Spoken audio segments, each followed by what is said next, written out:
International মানে society for Krishna consciousness, নামটা সুন্দর। এটার পিছনে যদি আপনি যেতে চান, এর পিছনে ভারতের যে আদর্শকে হিন্দুত্ববাদী আদর্শ বলা হচ্ছে, যেটাকে সরাসরি ফেসিবাদের সাথে সম্পর্কিত বলছেন অনেকেই। আমি বলবো এটা ফেসিবাদের সাথে সম্পর্কিত না, এটা তো ফেসিবাদী, এর আদর্শ ফেসিবাদী। আমাদের সাথে যুক্ত হয়েছেন, আপনি আমাদেরকে সময় দিয়েছেন, সেজন্য আমাদের কৃতজ্ঞতা জানাবেন। আপনাকে অনেক শুকরিয়া জানাচ্ছি, বহুদিন পরে আপনার শোতে আমাকে কি বলে প্রমোশন দিলেন। না, আপনাকে তো আসলে আমরা সবসময়ই চাই, যতবার, কিন্তু তত তো আর আপনাকে পাওয়া যায় না। স্যার, আমরা প্রথমেই যে বিষয়টা আপনার একটু দৃষ্টিগোচর করতে চাই স্যার, এটা হচ্ছে যে আপনি জানেন যে আপনারই জায়গা যেটি আপনি আসলে চট্টগ্রাম আমরা বলি, সেই চট্টগ্রামে এমন কিছু ঘটনা ঘটছে, সেটি হলো যে আমরা অনেকেই পছন্দ করছি না, অনেকে এটার মধ্যে ষড়যন্ত্র দেখছি, অনেকে দেখছে আতাত, অনেকে মনে করছে সরকার কি ভালোভাবে হ্যান্ডেল করছে না। এই আমরা যদি একদম নাম ধরে বলি যে শেখ হাসিনার আমলে সংখ্যালঘু নিপীড়নের বিচার করাটা ছিল হচ্ছে সম্মিলিত সনাতনী জাগরণ জোটের ব্যানারে যে 8 দফা, তার প্রধান দাবি। 8 দফা নিয়ে দেশের তারা একের পর এক সমাবেশ করছিল, এমন এক অবস্থায় তাদের মুখপাত্রকে গ্রেপ্তার, জামিন নামঞ্জুর, তার জের ধরে একজন আইনজীবীকে হত্যা। এরপর সাম্প্রদায়িক সম্প্রীতি বজায় রাখার জন্য বর্তমান পরিস্থিতিটা, পুরো বিষয়টা অন্তর্বর্তীকালীন সরকার কি আসলে ঠিক ভূমিকা রয়েছে কিনা, নাকি তারা রাজনৈতিক সরকারগুলির মতোই ভুল পদক্ষেপ নিচ্ছে, আপনার কাছে একটু জানতে চাইছি। ধন্যবাদ। একটা আমি পুরোনো দিকে ফিরে যাই। এই 1930-এর দশকে চট্টগ্রামের কথা যখন উঠলো, তাই 30-এর দশকে বলছি, একজন দারোগা, তার নাম ছিল আহসানুল্লাহ, তাকে একজন সন্ত্রাসবাদী, তৎকালীন যেগুলো যুগান্তর, অনুশীলন প্রভৃতির দল ছিল, তারা বিপ্লবী নামে অভিহিত ছিল, তারা আহসানুল্লাহকে হত্যা করে। তিনি বোধহয় গোয়েন্দা শাখার দারোগা ছিলেন। তখন চট্টগ্রামে একটা হিন্দু মুসলিম দাঙ্গা লাগার উপক্রম হয়। এটা একটা পুরনো কাহিনী বলছি। এছাড়া যদি দেখেন, চট্টগ্রামে হিন্দু মুসলিম সম্পর্ক ঐতিহাসিকভাবে ভালো ছিল। চট্টগ্রাম একমাত্র জেলা বাংলাদেশে যেখানে বৌদ্ধদের একটা বিশাল আবাস আছে, বৌদ্ধ, হিন্দু এবং মুসলমান। এর মধ্যে দেখা যায়, আপনি যদি আব্দুল করিম সাহিত্য বিশারদের বিখ্যাত ইসলামাবাদ বইটা দেখেন, সেই বইটা 1919-20 সনে তিনি পত্রিকায় লিখেছিলেন। 1964 সনে এটা বাংলা একাডেমি থেকে বই আকারে বের হয়, এখন আব্দুল করিম রচনাবলীতেও পাওয়া যায়। সেই বইতে দেখবেন চট্টগ্রাম একটা অদ্ভুত জায়গা, যেখানে হিন্দু মুসলমান দাঙ্গা বলতে গেলে কখনো ঘটে নাই। তা আজকে এই চট্টগ্রামকে কেন্দ্র করে যদি আপনি বাংলাদেশে সাম্প্রদায়িক দাঙ্গা বাঁধানোর উস্কানি যে কেউ দিয়ে থাকে, সেটা অত্যন্ত ঐতিহাসিক দিক থেকে দেখলে দুঃখজনক। এখন শেখ হাসিনার নাম যখন আপনি নিলেন, শেখ হাসিনার একমাত্র মূলধন, আজকে তিনি একটা বিবৃতি দিয়েছেন বলে তাদের পার্টির যে ভেরিফাইড ফেসবুক পেজ, তা থেকে প্রচারিত হয়েছে, যে তিনি বলছেন যে চট্টগ্রামে যে আইনজীবী সাইফুল সাহেবকে হত্যা করা হয়েছে, সেটা তিনি নিজেই বলেছেন দুঃখজনক, এবং এটাকে কেন্দ্র করে যে সমস্যা দেখা দিয়েছে সেটারও তিনি নিন্দা জানিয়েছেন। এবং তিনি এই সনাতনী জাগরণ মঞ্চের নেতার মুক্তি দাবি করেছেন। এটা একটু হাস্যকর মনে হয় এই জন্যে যে মূল সমস্যাটা যদি আমরা দেখি, যে সংখ্যালঘু নির্যাতনের কাহিনী যদি আপনি আদ্যপান্ত দেখেন, বাংলাদেশে শেখ হাসিনার আমলেও সেটা কোনোদিন কমেনি। সুতরাং এখন তিনি ক্ষমতাচ্যুত হয়ে, ক্ষমতা হারিয়ে পালিয়ে যাওয়ার পর আবার ক্ষমতায় ফিরে আসার পথে একটা গুটি স্বরূপ এই সংখ্যালঘুর অধিকারের প্রশ্নটা তুলছেন। তিনি একা তুললে তো একটা কথা ছিল, বলবো এটা পতিত স্বৈরাচারের স্বদেশ প্রত্যাবর্তনের একটা অজুহাত মাত্র। কিন্তু দুঃখজনক বিষয় হচ্ছে, আমাদের পুরা দক্ষিণ এশিয়া উপমহাদেশে এই একটা দেশের ভিতরের পরিস্থিতি আর একটা দেশে প্রভাব বিস্তার করে। এখন পশ্চিমবঙ্গের মুখ্যমন্ত্রী মমতা বন্দ্যোপাধ্যায় সহ, অভিষেক বন্দ্যোপাধ্যায় সহ, তারা একদিকে বলছে আমরা পাশের দেশের অভ্যন্তরীণ ব্যাপারে কথা বলবো না, তবে এ ব্যাপারে আমরা কেন্দ্রীয় সরকারের নীতির সাথে একমত। এখানে দেখা যাচ্ছে বিষয়টা বাংলাদেশের সীমা পার হয়ে পাশের দেশে চলে গিয়েছে, এবং এটা তাদের লক্ষ্য হচ্ছে এটাকে আন্তর্জাতিক রূপ দেওয়া। ধরুন, আইনজীবী সাইফুল সাহেবকে যেভাবে হত্যা করা হয়েছে, তার একেবারে একটা উদ্দেশ্য প্রণোদিত হত্যা বলে মনে হয়। তার লক্ষ্য ছিল যে এইটাকে কেন্দ্র করে চট্টগ্রাম থেকে যদি আগুন শুরু হয়, সেটা বাংলাদেশে ছড়িয়ে পড়তে আর বেশি দিন লাগবে না। এমনিতেই চট্টগ্রাম বাংলাদেশের দক্ষিণ পূর্ব কোণে অবস্থিত। তো সেই দাঙ্গা তারা সৃষ্টি করতে চেয়েছিলেন, সেটা হয়তো অসীম রাজনৈতিক ধৈর্যের কারণে বাংলাদেশের জনগণ সেটা আপাতত সফলতা দেয়নি, কিন্তু ভবিষ্যতে একই প্রক্রিয়া যে শুরু হবে না তো বলা যায় না। এখন অনেক প্রশ্ন আছে, এই সনাতনী জাগরণ মঞ্চটা কি, সেটার মধ্যে যে নেতৃত্ব দিচ্ছেন যে ইসকন, সেটা কি, তারপরে যে ভদ্রলোক এর নেতৃত্ব দিচ্ছেন যাকে বলা হচ্ছে চিন্ময়, তিনি কি, এই সমস্ত অনেকগুলো প্রশ্নের অনুসন্ধানের এখানে আবশ্যক আছে। তবে আমি সার্বিক রাজনৈতিকভাবে বলবো, এটা হচ্ছে শেখ হাসিনার ক্ষমতাচ্যুত হওয়ার পর থেকেই আমাদের পাশের দেশের যে সংবাদপত্র এবং অন্যান্য সামাজিক যোগাযোগ মাধ্যম, তারা বারবার প্রকাশ চেষ্টা করছে বাংলাদেশের সংখ্যালঘু নির্যাতন হচ্ছে। এটা একেবারেই ভিত্তিহীন কথা। আওয়ামী লীগের সাথে যুক্ত আছে সংখ্যালঘু বা সংখ্যাগুরু এমন বহু লোকের উপর হামলা হয়েছে, এটা বাস্তব সত্য। কিন্তু এটাকে হিন্দু নির্যাতন হিসেবে দেখানো হচ্ছে একটা, যাকে বলা হয় প্রতারণা।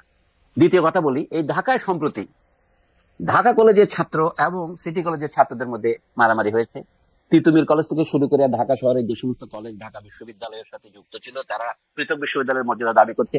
সেই যে হামলাগুলো হয়েছে, যেগুলিকে দমনের জন্য এমনকি সেনাবাহিনী নামাতে হয়েছে, সেগুলো আমাদের পাশের দেশের সংবাদ মাধ্যমে কিভাবে রিপোর্ট করা হয়েছে, বলা হয়েছে এগুলো হিন্দু মুসলিম সংঘর্ষ। এই যে সাম্প্রদায়িক উস্কানির ইতিহাস, এটা পুরনো নয়। তো বর্তমানে শেখ হাসিনা যদি ক্ষমতায় ফিরে আসবার জন্য সাম্প্রদায়িক উস্কানিকেই মাধ্যম হিসেবে ব্যবহার করেন, এটা তো তার আমলের যে ব্যাপক হত্যা সংঘটিত হয়েছে, যেটাকে লোকে গণহত্যা বলছে, সেইটাকে কি তিনি জায়েজ করার জন্য এটা বলছেন? এটা তো বিস্ময়কর ব্যাপার।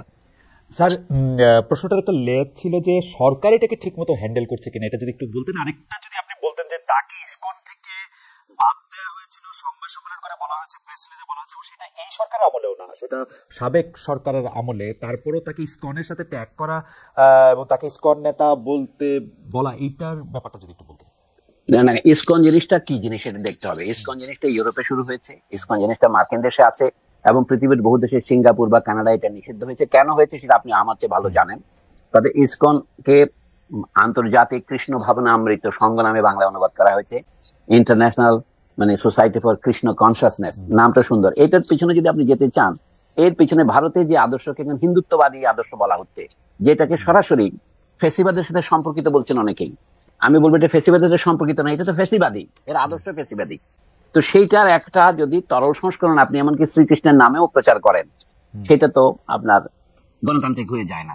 এখন শ্রীকৃষ্ণের সাথে নামের সাথে এই ভদ্রলোকের নাম কি চিন্ময় কৃষ্ণ দাস, তার ভালো নাম কিন্তু কি যেন ধর, তিনি তো কায়স্থ হিন্দু। আমি বলছি যে একজন মানুষ কোন সংগঠন থেকে কোন সংগঠনে যাচ্ছে সেটা বড় ব্যাপার নয়, বড় ব্যাপার হচ্ছে তার ভাবনা এবং আদর্শটা কি। তার এই যে সনাতনী জাগরণ মঞ্চ, এইটাও আমি মনে করি একটা বাংলাদেশে আন্দোলনকে বিপদগামী করার জন্য একটা সাম্প্রদায়িক আদর্শকে ব্যবহার করে। বাংলাদেশে খ্রিস্টান, বৌদ্ধ, হিন্দু ঐক্য পরিষদ আছে, তারা দীর্ঘদিন যাবৎ এখানকার যারা ধর্মীয় সংখ্যালঘু তাদের দাবিতে তারা আন্দোলন করছেন। সেই আন্দোলনে তো বহু পথ আছে, আমি তাকে আন্দোলনের পথ শিখিয়ে দেব না। কিন্তু এখন তারা যে এজিটেশন নিচ্ছে, ধরুন একজন মানুষকে গ্রেপ্তার করা হয়েছে, বাংলাদেশে শত শত রাজনৈতিক নেতাকে গ্রেপ্তার করা হয়েছে, শেখ হাসিনার আমলেও হয়েছে, এর আগে অন্যান্য আমলেও হয়েছে, সামরিক আমলেও হয়েছে, এখনো হচ্ছে। এখন যে সরকার, এটা হচ্ছে অস্থায়ী সরকার, অন্তর্বর্তী বলছি আমরা। এই সরকারের আমলেও যারা গ্রেপ্তার হয়েছে তাদেরকে আদালত থেকে অনেক সময় দেখা গেছে লোকে ডিম ছুড়ে মারছে, নানা রকমের অনাচার করছে, যেগুলি খুব অভিপ্রেত নয়। কিন্তু চট্টগ্রামে একজনকে যদি গ্রেপ্তার করা হয় অথবা তাকে যদি জামিন দেওয়া না হয়, তাহলে আদালতে হামলা করতে হবে, এটা সাধারণ ব্যাপার নয়। এই যে অসাধারণ দিক, আমি এটার কথাই বলছি। এখন সরকার যদি ঠিকভাবে নিয়ন্ত্রণ করতে না পারে, এটা দুঃখজনক। এই সরকারের যোগ্যতার প্রশ্ন আমি তুলছি না, তার বৈধতার প্রশ্ন তুলছি না। এই সরকার তো নানা দিক থেকে বাধার মুখোমুখি হচ্ছে, এমনকি তার খোদ আমলাতন্ত্র তার সাথে সহযোগিতা করছে না বলে সরকারের ভিতর থেকে আমরা নানা রকমের উষ্মা শুনতে পাচ্ছি। এখন তো অন্তর্বর্তীকালীন সরকারের এখনো 4 মাস পার হয়নি, তাদের নানা রকমের দুর্বলতা আছে বটে, কিন্তু সেইগুলি আমাদের জন্য বড় হয়ে উঠছে নাকি যে স্বৈরতন্ত্রকে অনেক রক্তের বিনিময়ে 15-17 বছরের তার যে অত্যাচার, তার থেকে মানুষ যে খানিকটা মুক্তি পেয়েছে, তখন যে শূন্যতা তৈরি হয়েছিল, একটা কথা আছে না, প্রকৃতি শূন্যতা সহ্য করে না, সেই শূন্যতা ঘূর্ণিবার্তার মতো এসে এই অস্থায়ী সরকারকে গঠন করেছে। অনেকে জিজ্ঞাসা করে সরকার বৈধ কিনা, এটা শপথ নেওয়া ঠিক হয়েছে কিনা। আমি এগুলিকে মনে করি এগুলো একাডেমিক কুতর্ক। আসলে দেশের দুর্বল অবস্থায়, দেশ যখন বলতে গেলে নেতৃত্বহীন, সেই সময় যাকে ছাত্র এবং জনসাধারণ যারা আন্দোলনে প্রাণ দিয়েছে তাদের প্রতিনিধিরা যাকে মনোনীত করেছেন, আপাতত তিনি সরকারে আছেন। তো তার যোগ্যতার অনেকগুলো ঘাটতি আছে। যেমন সরকার চলতে পারে না যদি তিনি সেনাবাহিনীর সমর্থন এবং সহযোগিতা না পান, সরকার চলতে পারে না তিনি যদি দেশের জাতীয় আমলাতন্ত্রের সহায়তা না পান। বর্তমান সরকার অনেক দুর্বলতা আছে বটে, কিন্তু এইটা হচ্ছে অসাধারণ পরিস্থিতি, যেখানে সংঘবদ্ধভাবে দা দিয়ে কুপিয়ে আদালত প্রাঙ্গণে একজন সহকারী সরকারি কৌঁসুলিকে, এপিপি কে হত্যা করা হয়েছে। তো এইটা অবশ্যই সরকারের একটা ব্যর্থতা, কারণ সরকারকে দায়িত্ব নিতে হবে। এই ব্যর্থতার জন্য সরকারকে আপনি ফাঁসি দেবেন? ওকে, স্যার আমরা একটু সরকার গঠনের প্রসঙ্গটার মধ্যে আসি। আপনি একটু কিছুটা বললেন যে নেতৃত্বহীনতার সময় দায়িত্ব নেওয়া হয়েছে সেই সরকারকে ওভাবে বিবেচনা করা, কিন্তু আমরা তো দেখছি যে ক্রমাগতভাবে এই সরকার সাংবিধানিক কিনা, সংবিধানের অধীনে সরকার শপথ নিয়েছে কিনা, সংবিধানটা এখন ছুঁড়ে ফেলে দেওয়া উচিত কিনা, এরকম নানা ধরনের কথা আমরা শুনছি। আমরা সংবিধান সংস্কার একটা কমিশনও গঠিত হতে দেখেছি স্যার, আপনার একরকম বন্ধুই তার নেতৃত্বে। তো সেইটার ব্যাপারে স্যার আপনি কি বলবেন, সংবিধানের কোন অংশটাতে আপনি সংস্কার চান? আমি আরেকটু স্যার এটার মধ্যে যুক্ত করতে চাই, আপনি বরাবরই ধর্মকে রাষ্ট্র পরিচালনার মধ্যে থেকে ব্যবহৃত যেভাবে হতে চায় সেটার বিরোধিতা করে আসছেন। ওই জায়গা থেকে যদি একটু বলে যে সংবিধানের সংস্কার যদি হয়ও তাহলে সেখানে আসলে রাষ্ট্রধর্ম বা ধর্মনিরপেক্ষতা এগুলি আসলে কিভাবে থাকবে? আপনাকে এখন আমি আরেকটা বইয়ের উল্লেখ করি। আবুল মনসুর আহমদ সাহেব একটা বিখ্যাত বই লিখেছিলেন, 1968 সনে প্রকাশিত হয়েছিল। উনি মারা গেছেন সম্ভবত 1978-79-তে। এর বইয়ের কয়েকটা সংস্করণ হয়েছে। সেখানে তিনি একটা মজার কথা উল্লেখ করেছেন সংবিধান সম্পর্কে বলতে গিয়ে। পাকিস্তানের প্রতিষ্ঠাতা ছিলেন মোহাম্মদ আলী জিন্নাহ। তার সম্পর্কে পাকিস্তানের সংবিধানের শুরুতে একটা মিথ্যা কথা লেখা হয়েছে। সেটা কি, যে মোহাম্মদ আলী জিন্নাহ পাকিস্তানকে একটা ইসলামী রাষ্ট্র হিসেবে গড়ে তুলতে চেয়েছিলেন। ঐতিহাসিক তথ্য হিসেবে সঠিক নয়, কারণ পাকিস্তানের গণপরিষদে মোহাম্মদ আলী জিন্নাহ 1948 সনে যে ভাষণ দিয়েছিলেন তাতে পরিষ্কার আছে পাকিস্তানের একটা সেকুলার ডেমোক্রেটিক রাষ্ট্র, বা আপনি লিবারাল কথাও যোগ করতে পারেন। তিনি কোথাও ইসলামী রাষ্ট্র প্রতিষ্ঠার কথা বলেননি। অথচ পাকিস্তানের 1956 সনে সংবিধান গ্রহণ করে 9 বছর পরে সেখানে কিন্তু এই মিথ্যা কথাটা দিয়ে শুরু করেছে যে মোহাম্মদ আলী জিন্নাহর ইচ্ছা অনুসারে এটা ইসলামী রাষ্ট্র করল। একইভাবে বাংলাদেশের সংবিধান রচনার বহু আগে 1971-এর 10 এপ্রিল বাংলাদেশের স্বাধীনতার যে ঘোষণাপত্র দেওয়া হয়েছিল, সেখানে বাংলাদেশের মূল আদর্শ হবে গণতন্ত্র, ধর্মনিরপেক্ষতা, সমাজতন্ত্র ও জাতীয়তাবাদী, কথাগুলো লেখা ছিল না। কিন্তু 1972-এ যখন সংবিধান গৃহীত হয়েছে তখন সেটাই মিথ্যা কথা দিয়ে শুরু করেছে যে এগুলো হচ্ছে বাংলাদেশের সংবিধান রচনার, এগুলোর জন্য বাংলাদেশের মুক্তিযুদ্ধ করেছে। না, মুক্তিযুদ্ধের আগের কোন দলিলে, আওয়ামী লীগের 6 দফায়, ছাত্র সংগ্রাম পরিষদের 11 দফায় এগুলো কোনো উল্লেখ ছিল না। শুধু উল্লেখ ছিল বৃহৎ শিল্প পাট প্রভৃতি জাতীয়করণ করা হবে।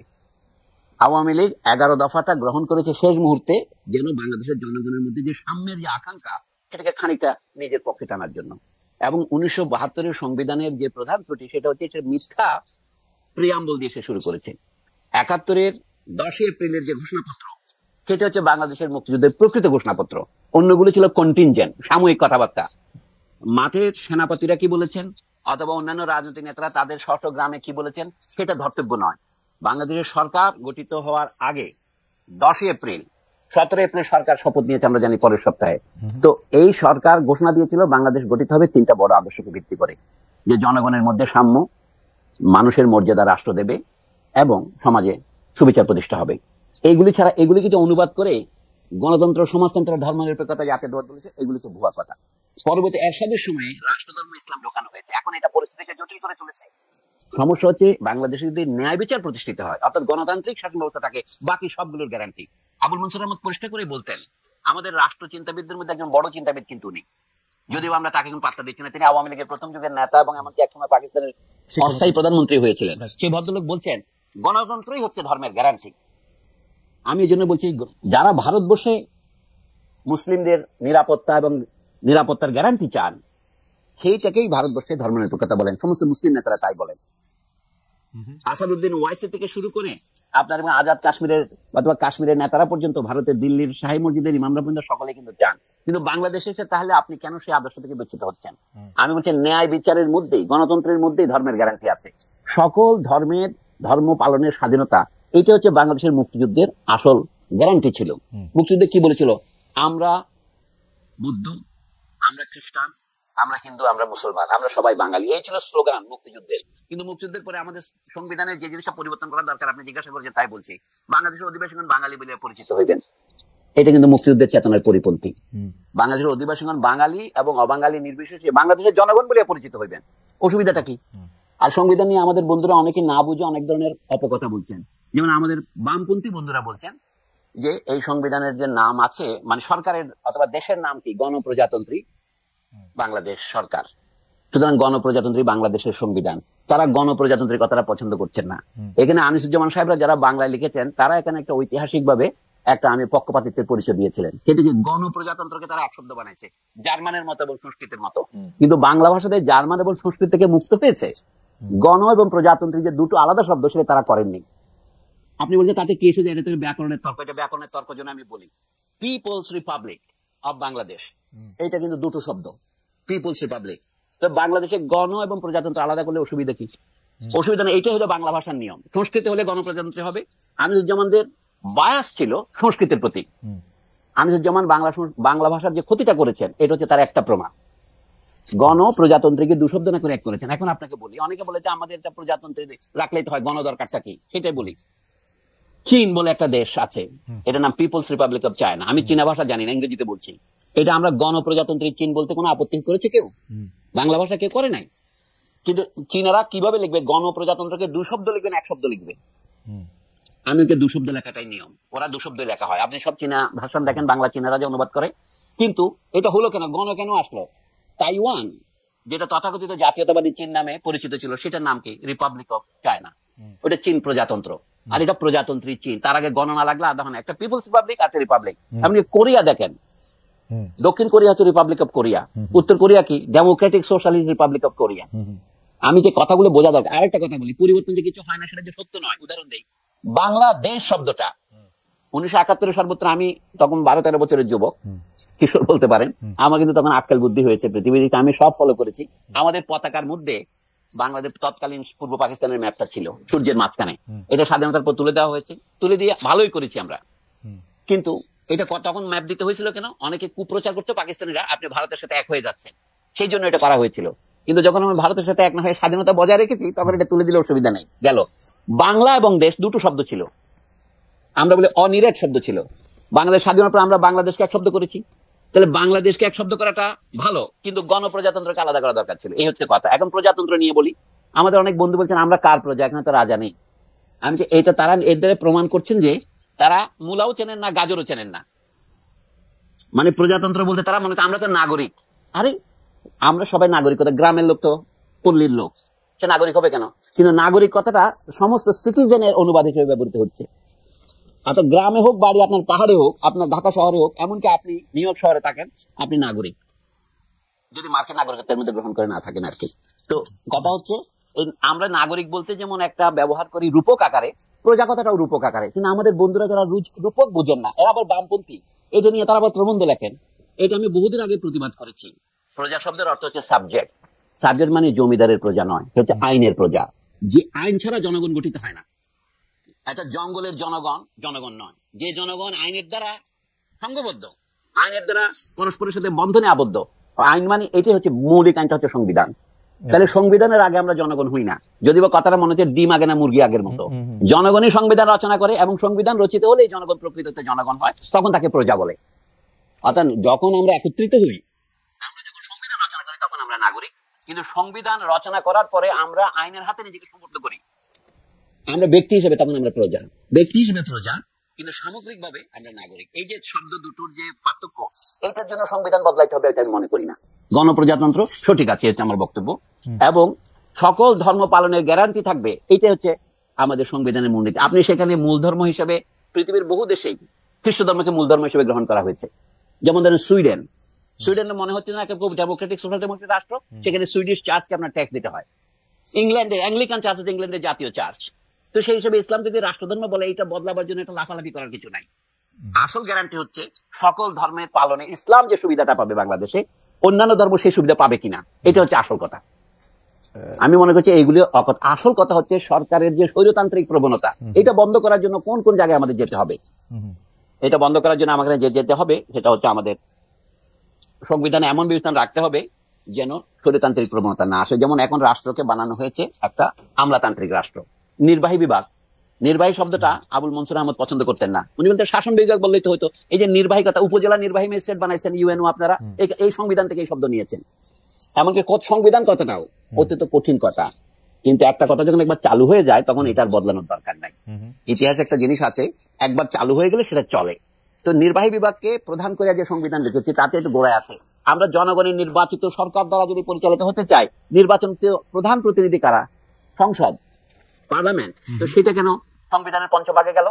অর্থাৎ এই সংবিধানের প্রবণতাই ছিল শুরু থেকে স্বৈরতান্ত্রিক। সবচেয়ে বড় স্বৈরতান্ত্রিক প্রবণতা হলো জনগণের নির্বাচিত প্রতিনিধির ক্ষেত্রে নির্বাচনটা বড় ব্যাপার নয়, যে দল তাকে মনোনীত করবে সেই দলই বড়। এটাকে সংবিধানের সেই কুখ্যাত 70 ধারা। এটা করার জন্য তারা উদাহরণ দিয়েছে, পাকিস্তানে বলে হর্স ট্রেডিং হতো, অর্থাৎ নেতাদেরকে কেনা বেচা হতো।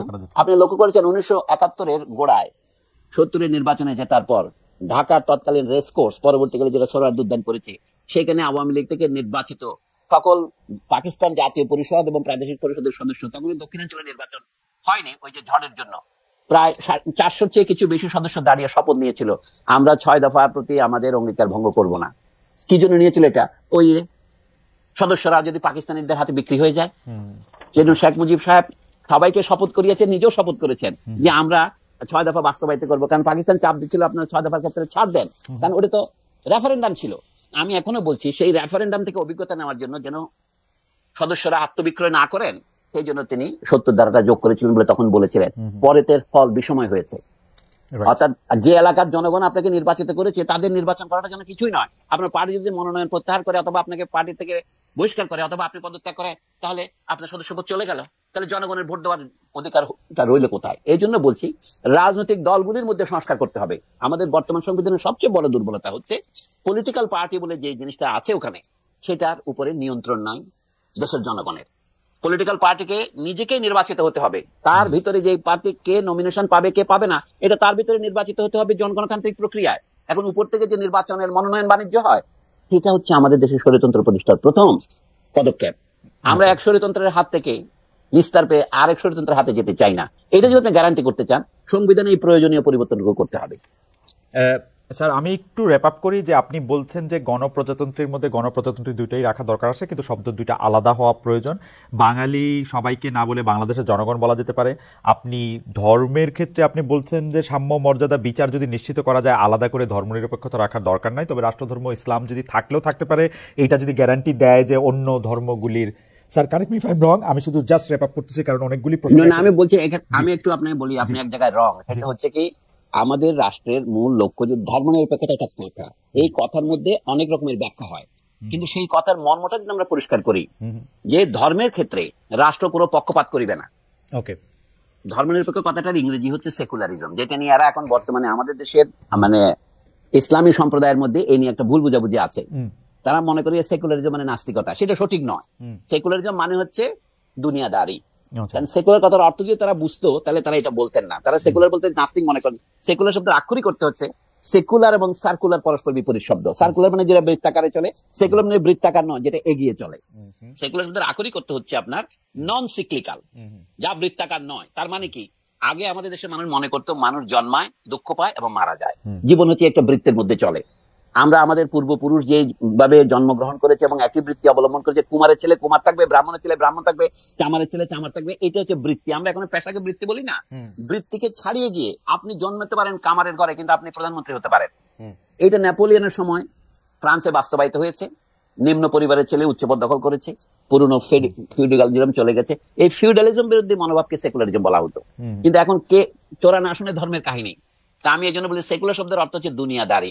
মুসলমানরা যখন প্রতিদিন যে আমরা প্রার্থনা করি, আমি বহুবার টকশোতে বলেছি, রিপিট করা পছন্দ হয় না, তবু আপনাকে বলি, রাব্বানা আতিনা ফিদ দুনিয়া হাসনা ওয়া ফিল আখিরাতি হাসনা। মানে কি, হে প্রভু আমাদের, তুমি আমাদের দুনিয়াকে সুন্দর করে দাও এবং তুমি আমাদের পরকালকেও সুন্দর করে দাও। তাহলে রব্বানা আতিনা ফিদ দুনিয়া হাসনা, এটা হচ্ছে সেকুলারিজম। সেকুলারিজম মানে হচ্ছে চাষবাস করা, সেকুলারিজম মানে হচ্ছে জীবিকা অর্জনের কাজ করা। এই জন্য হাদিসে আছে আদ দুনিয়া মাজরাতুল আখিরা, দুনিয়া হচ্ছে আখিরাতের শস্যক্ষেত্র। এই আখিরাতের শস্যক্ষেত্রটা হচ্ছে সেকুলারিজম। চাষবাস করাটা সেকুলার কাজ। এই যে আপনি বললেন না কথা বিক্রি করে খান, এটা হচ্ছে সেকুলারিজম। আপনি কি বন্ধ করবেন? স্যার, আমি খালেদ মাহমুদ খালেদ মুহিউদ্দিন যে ডয়সেভেলে ছেড়ে ঠিকানা আসছে, এটা হচ্ছে সেকুলারিজম। এটা আপনার পেশা। স্যার, মুসলমানদের যে অধঃপতন হচ্ছে, এটা হচ্ছে তারা সেকুলার কাজে পিছিয়ে পড়ছে। আমি সেজন্য বলি কি, এই শব্দ নিয়ে তর্ক না করে, এটা আমাদের প্রধান তর্ক নয়। আমাদের এখন দরকার সংবিধানের মধ্যে সবচেয়ে বিপজ্জনক যে ধারাগুলো আছে সেগুলিকে বর্জন করা এবং সেখানে নতুন ধারা অভিষিক্ত করা। সেটাকে আপনি পুনর্লিখন বলবেন, নতুন সংবিধান বলবেন। যারা অশ্রদ্ধা করে বলে সংবিধান ছুড়ে ফেলবে, পৃথিবীর বহু ইতিহাস আছে। ফ্রান্স এখন 5-6টা সংবিধান গৃহীত হয়েছে বিপ্লবের পর থেকে, কিন্তু ফ্রান্সে আছে। তারা এগুলোর নাম দিয়েছে first Republic, second Republic, third Republic, fourth Republic, এমন দাগলের সময় ফিফথ রিপাবলিক হয়েছে আলজেরিয়ার বিপ্লবের সময়। এইগুলি আমেরিকানরা কি করছে? আমেরিকানরা 1783 সনে ইংল্যান্ডকে সারেন্ডার করাইছে 8 বছর মুক্তিযুদ্ধের মাধ্যমে। এই লোক এগুলি ভুলে যায়, যেখানে আপনি বসে আছেন সেখানে ফিলাডেলফিয়া সম্মেলনে। তারপরে তারা আর্টিকেলস অফ কনফেডারেশন বলে প্রথম সংবিধান গ্রহণ করে 1783-তে। সেইটা 4 বছর পরে ছুড়ে ফেলে দিয়ে তারা 1787-তে একটা সংবিধান গ্রহণ করার 4 বছর পরে দেখলে কি, আরে এই সংবিধান তো অপূর্ণ। তখন তারা বিল অফ রাইটস 10টা অ্যামেন্ডমেন্ট সহ গ্রহণ করে 1791 আবার 4 বছর পরে। তো তাতে কি আমেরিকা রিপাবলিকের কোনো ক্ষতি হয়েছে? তারা ওখানে লিখছে কি, in order to make a more perfect union. এটা ছিল আমেরিকাতে 13টা প্রদেশ বা 13টা পুরনো কলোনি মিলে একটা মোর perfect United states of America গঠন করার জন্য করেছে। আমি মনে করি আমাদের এখানে যে আমাদের অধিবাসীগণ বাঙালি বলিয়া গণ্য হইবেন, এটা বাদ দেওয়া দরকার। ওকে, আচ্ছা স্যার, এই প্রসঙ্গে স্যার এটা শেষ প্রশ্ন, আপনি যদি এটা বলেন যে আপনি ঠিকই বলেছেন যে শেখ হাসিনার সময়ও সংখ্যালঘুরা নানাভাবে নির্যাতিত হয়েছে, সংখ্যালঘু হিসাবেও হয়েছে, প্রতিপক্ষ হিসাবে হয়েছে, দুর্বল হিসাবেও হয়েছে। রামু ঘটনা আমরা ভুলে যাই নাই, কুমিল্লাতে এই ঘটনার পরে তার সারা দেশে যা হয়েছে তা ভুলে যায় নাই, সারা দেশে সংখ্যালঘুদের জমি দখলের অসংখ্য ঘটনা ঘটছে বলে আমার অনেক বন্ধু বান্ধব জানাইছে। প্রশ্নটা হচ্ছে স্যার, ধর্মনিরপেক্ষতা শব্দটা থাইকাও এটার কোনো ইতর বিশেষ সেই সময় হয় নাই। এখন যদি এই শব্দটা না থাকে তাইলে কি স্যার এটা ভালো হবে? মানে এটা না থাকে কি আসলে, মানে এটা আমি না না আমি এটা তুলে দিতে বলছি না। আমি তো এই ব্যাপারে আমাদের পাশের দেশ ভারতকে তো নানাভাবে আমরা অনুসরণ করি। সেখান থেকে আমরা পেঁয়াজ আমদানি করি, আলু আমদানি করি, এমনকি গরু আমদানি করতাম, এবং তাদের থেকে নানা রকমের কলকবজা আমরা আমদানি করি, সেগুলির মূল্য, এমনকি আদানির বিদ্যুৎ আমদানি করি, তাই না? তো ভারত থেকে সেকুলারিজম কথাটা আমদানি তো করতেই পারেন আপনি। ভারতে মুসলমানরা কেন সেকুলারিজম চায়? ঠিক একই কারণে বাংলাদেশেও অন্যান্য সংখ্যালঘুরা সেকুলারিজম চাইবে। এখানে অর্থাৎ আপনার শব্দ নিয়ে তর্ক না করে আমি অর্থের দিকে আপনাকে মনোযোগ দিতে আকর্ষণ করছি। আমি যে কোনো দেশেই মার্কিন যুক্তরাষ্ট্রের সংবিধানে যে কথা আমি উল্লেখ করলাম, বিল অফ রাইটস এর 1 নম্বর যে অ্যামেন্ডমেন্ট, তাতে কি লেখা আছে?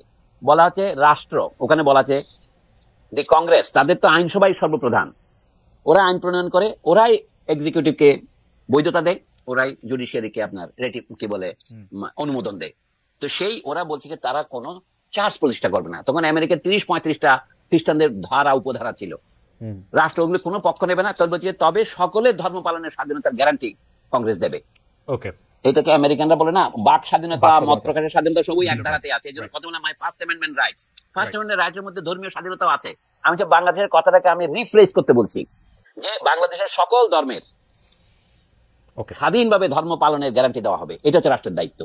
এটা যদি আপনি ধর্মনিরপেক্ষতা না বলতে চান, না বলেন, কিছু আসে যায় না। মানে শব্দটার সিমেন্টিক্সটার দিকে না দেখে স্যার। না, শুধু তাই নয়, বাংলাদেশের শতকরা 90 জন লোক যেহেতু মুসলমান বলে দাবি করে, তো তারা যদি বলে কি ইসলাম এখানে ধর্মসমূহের মধ্যে 1 নম্বর, তাহলে আপনি তাকে বেশি একটা বাধা দিতে পারবেন না। এটা বাংলাদেশের মুসলিম মেজরিটি স্টেট বলতেছে না, সেই কথাটাকে যদি ইসলামকে রাষ্ট্রধর্মের কথাটা একটা গুরুত্বপূর্ণ শব্দ জেনারেল এরশাদ তার রাজনৈতিক স্বার্থ আদায়ের জন্য করেছিলেন, এটা আমি বলবো দরকার ছিল না। ওকে, কিন্তু একবার যখন উনি দিয়েছেন, আপনি যখন এটা তুলতে যান, এখন বাংলাদেশের লোকজন এটাকে ভুল বুঝবে। যেমন ধরেন ওই যে একটা প্রভাত মুখোপাধ্যায়ের বিখ্যাত গল্প আছে না, গ্রামের 2 জন মাস্টারের মধ্যে কে বেশি ইংরেজি জানে। এটা নিয়ে এটা 2 গ্রামের মধ্যে একটা দ্বন্দ্ব দাঙ্গা লেগে গিয়েছিল। একজন বলছে আই ডু নট নো মানে কি বলো, তো একজন বলে আরে এর মানে তো সোজা, এটা সহজ, আমি জানি না। তখন দেখো ভদ্রলোক জানে না। তো বাংলাদেশে আপনি ধর্মনিরপেক্ষতা নিয়ে আলোচনা করার জন্য আমাকে যদি ফাঁসাতে চান, আমি আপনার সাথে পা দেবো না। না স্যার, বরং যারা ফাঁদে পা দিচ্ছে বা ফাঁদে পা দিচ্ছে না ওভাবে দেখা তো একরকম। জনাব মোহাম্মদ তরিকুল ইসলাম আমাদেরকে অনেকগুলি মেসেজ পাঠিয়েছেন, যিনি বলতে চেয়েছেন যে খালেদ মহিউদ্দিন ভাই আজকে জায়গা মতো ধরা খাইছে। যাই হোক, আমি মানে এটা দর্শক অনেকবার এই কথা বলছেন যে এটি জায়গা মতো ধরা খাইছে, হয়তো ধর্মনিরপেক্ষতা বা সংবিধানের প্রশ্ন নিয়ে বলছেন। আমরা দর্শকদের কাছে জানতে চাইছিলাম আপনার একটা উদ্ধৃতি নিয়ে স্যার, সেটা এরকম যে আওয়ামী লীগের শোষণের সঙ্গে জড়িত বুদ্ধিজীবী, শিক্ষক, সাংবাদিক সহ সবার বিচার চাওয়া উচিত বলে মনে করেন ডক্টর সলিমুল্লাহ খান। এই বক্তব্য সমর্থন করেন কিনা? শতকরা 84% দর্শক মনে করেন স্যার আপনার কথা ঠিক, শতকরা 16% দর্শক মনে করেন আপনার কথা ঠিক না। আমরা ঠিকানায় খালেদ মহিউদ্দিন অনুষ্ঠান শুরু করার পর আজ আমরা সর্বোচ্চ সংখ্যক ভোটার ভোট দিয়েছেন। 1,10,000 দর্শক এই ভোটে অংশগ্রহণ করেছেন। এই 1,10,000 একটা বিরাট নাম্বার। এই জরিপের জন্য আমরা 1-2 দিনের মতো, মানে 36 ঘন্টার মতো এই জরিপ ওপেন ছিল। এইটার জন্য 1,10,000 জন এর মধ্যে ভোট দিয়েছে।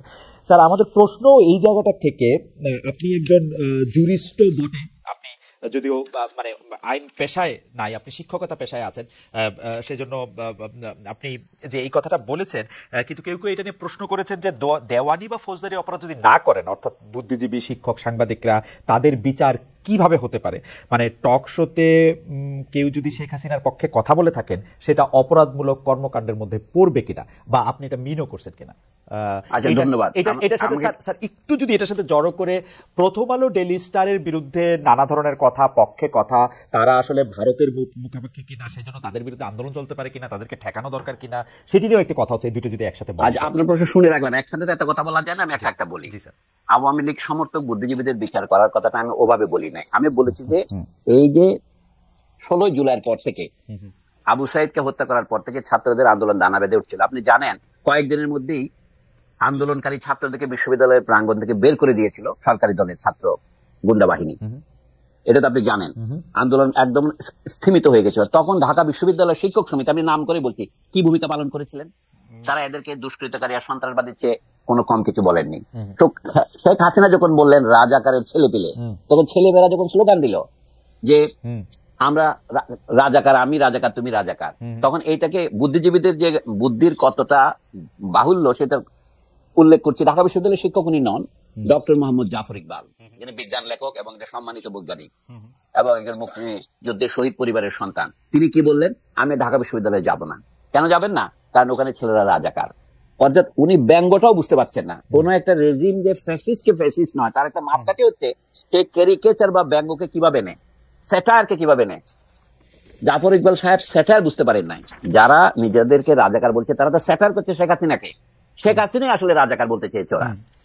তুমি কে, আমি কে, রাজাকার রাজাকার। একজন বলতো না আওয়ামী লীগের ন্যারেটিভটা কি ছিল? আপনি জানেন, বলবে কি একটা সরকারের ধারাবাহিকতা দরকার, সেই জন্য শেখ হাসিনার সরকারকে বারবার দরকার, উন্নয়নের জন্য একটা ধারাবাহিকতা দরকার। এই যে আদর্শ, এটা তো ভুল আদর্শ। এইটা উন্নয়নের নামে, ধারাবাহিকতার নামে তারা করলো কি, তারা 2040 সন 41 পর্যন্ত ক্ষমতা থাকার স্বপ্ন প্রচার করেছিলেন। তখন ঢাকা বিশ্ববিদ্যালয়ের শিক্ষক সমিতি বা অন্যান্য বিশ্ববিদ্যালয়ে তাদের অনুপাতকারী শিক্ষক সমিতি কি ভূমিকা পালন করেছিলেন? এটার জন্য তাদের বিচার হওয়া দরকার। মানে কি? একটা বিচার হচ্ছে নৈতিক বিচার। আমাদের দেশের লোক নৈতিকতার বোধ হারিয়ে ফেলেছে। আমি যে তাদেরকে জনগণের সামনে দাঁড়িয়ে ক্ষমা প্রার্থনা করতে হবে, এটা হচ্ছে বিচার। অথবা জনগণ তাদের উপরে ঘৃণা বর্ষণ করবে। আচ্ছা ধরেন, শয়তানের বিচার করার জন্য মক্কার হাজিরা কি করে? প্রতীকে কতগুলি ঢিল নিক্ষেপ করে না? আমরা বলছি এডওয়ার্ড সাইদ লেবানন সীমান্তে গিয়ে দখলকৃত গোলান হাইটসের দিকে কয়েকটা ঢিল ছুড়ে মেরেছিলেন। তখন কি হয়েছিল? আমেরিকান পত্রপত্রিকা খবর বেরিয়েছিল কি, Edward Saeed professor of violence. অর্থাৎ এখন আমাকে যদি বলেন যে আমি আওয়ামী লীগের বিচারের জন্য ফৌজদারি আর দেওয়ানি অপরাধ দিয়েছি, এটা তো দেওয়ানি অপরাধ না, এটা জনগণের বিরুদ্ধে রাজনৈতিক অপরাধ।